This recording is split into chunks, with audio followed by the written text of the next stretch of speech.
Many civilians seeking to flee the fighting frequently come under fire. This woman was injured while attempting to escape with her son from West Mosul, where the battle continues to rage. قمنا مشينا مع هاي العالم، مع ما مشينا هاونات، ما أعرف صواريخ، ما أعرف شنو قام يقع فوق. ابني مات بسدي 10 سنين عمره، وضرايري 2 نسوان زوجي يعني مات أنا بسدي. Medical facilities also come under attack. Ahmed, who was wounded in an explosion near his house, had to flee from the bombing of the hospital where he had been taken for treatment.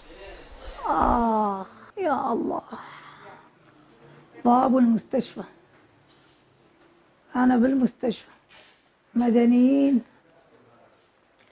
ودواعش ما ظل بي دم. قلت له يا بلا نطلع المستشفى، جابوا لي سدي وطلعت ما صار لما وصلتوني هذا اللي صار.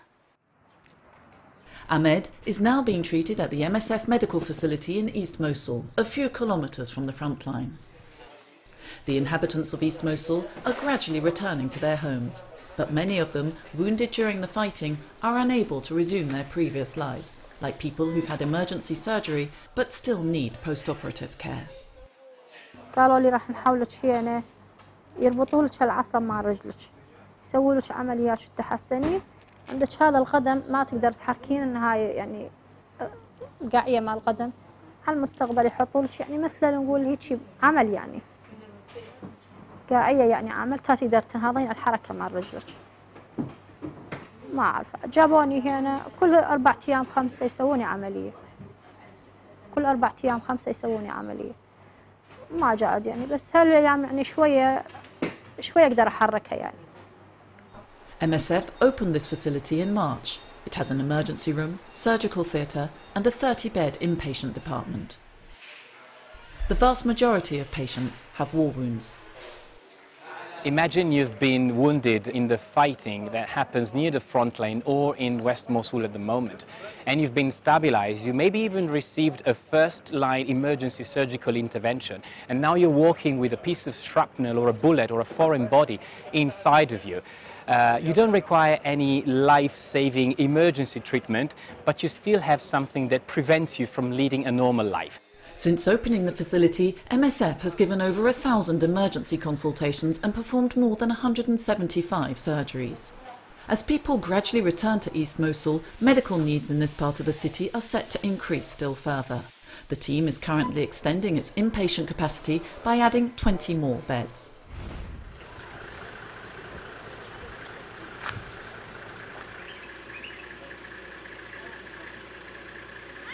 After fighting broke out last November, PK3 camp was set up to provide protection to civilians fleeing their homes. 8 months later, the 3,000 initially expected have risen to 25,000. New arrivals are putting up makeshift shelters, but they're not receiving basic necessities such as plastic sheeting and soap. Overcrowding, lack of water, makeshift shelters, all these factors foster the spread of epidemics.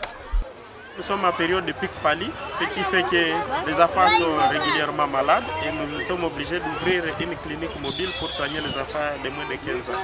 Les conditions de vie ici sont déplorables parce qu'il n'y a pas suffisamment de latrines, il n'y a pas suffisamment d'eau. On crée une épidémie liée au manque d'eau. The teams are improving the camp's water supply. In a situation where there's not enough humanitarian aid to respond to needs, an epidemic could fast become unmanageable.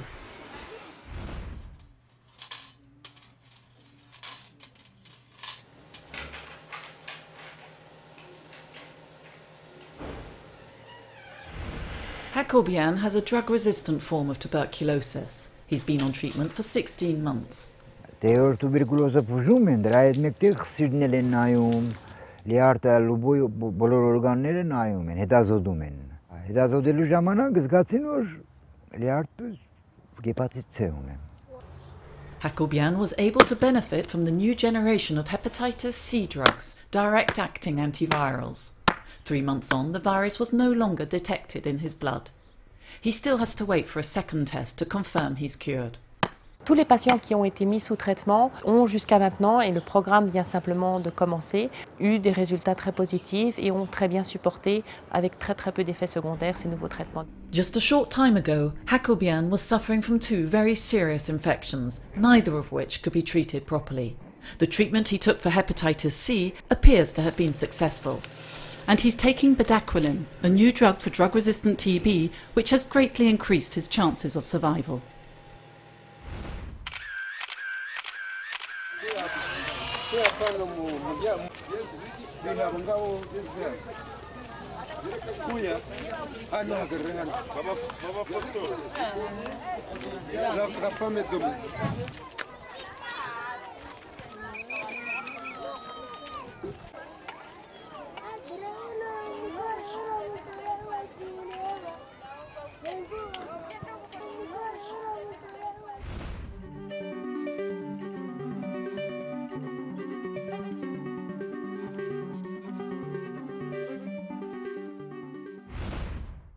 You're a water and sanitation expert, and MSF has just sent you to Sana'a, the capital of Yemen.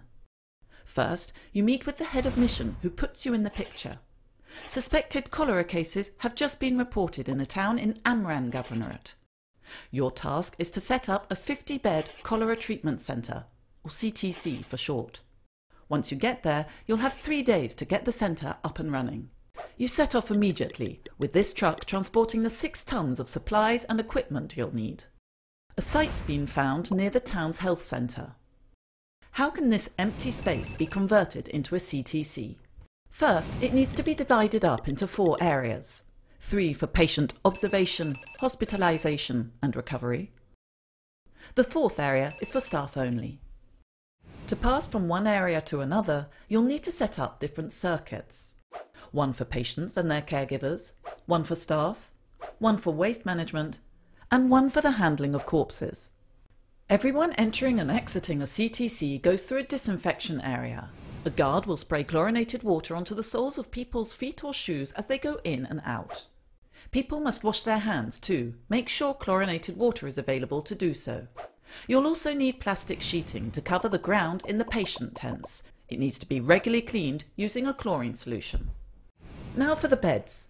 You'll use specialised beds with holes in them for severely dehydrated patients too weak to get up. Place buckets next to each bed as cholera patients suffer from vomiting and diarrhoea. There also needs to be something to hang a saline drip. Drips are not required in the observation and recovery tents, where patients need just oral rehydration salts mixed with water. The staff area will be used to store supplies. CTCs demand a lot of medical supplies and equipment. These include the famous oral rehydration salts, but also chlorine, IV equipment, buckets, and so on. You'll also need to organise water supply. CTCs use huge quantities of water that has to be chlorinated to avoid risk of contamination. It's also where staff prepare the chlorine solutions. Depending on what it's for, cleaning floors, spraying feet, washing hands, or the handling of corpses, different concentrations are made up and used in specific areas in the centre. Lastly, you'll have to install latrines and hand-washing points, which help prevent the spread of cholera. Because you have 2 objectives: to provide care to patients, but also to contain the epidemic. And it doesn't end there. Your teams will visit the whole area treating water sources, raising awareness to the disease, and implementing hygiene measures in homes and public spaces. Fulfilling all of the above and complying with a range of stringent procedures are as crucial in Yemen now as they are during any other cholera outbreak.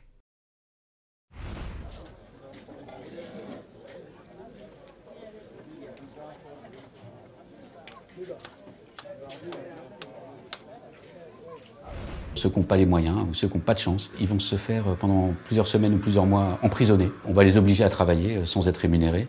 Ils vont être gardés dans des conditions de vie exécrables, pires que celles des centres de détention. Et un nombre assez important d'entre eux vont mourir. Tout ce passage-là dans le désert avant d'arriver sur la côte est assez mal connu. Mais les indications qu'on a pour l'instant semblent montrer qu'il y a au moins autant de morts dans le désert que sur la Méditerranée. C'est évidemment des circonstances très difficiles pour une organisation humanitaire que d'assister ces gens-là qui vivent dans la clandestinité totale sous la coupe de réseaux mafieux extrêmement violents. On continue d'essayer d'avoir accès à cette population et en attendant, on s'occupe d'assister les personnels qui ramassent les corps et qui essayent de les identifier avant de les enterrer dignement. C'est un processus assez long, puisque ces migrants qui se retrouvent jetés littéralement sur les escaliers de la morgue chaque matin n'ont pas de papier sur eux. Et donc ces procédures, d'une part, prennent très longtemps, les corps restent trop longtemps à la morgue, et souvent se concluent par un échec. Et donc ces gens-là qui ont vécu l'enfer, qui ont échoué et qui sont morts, meurent de façon anonyme.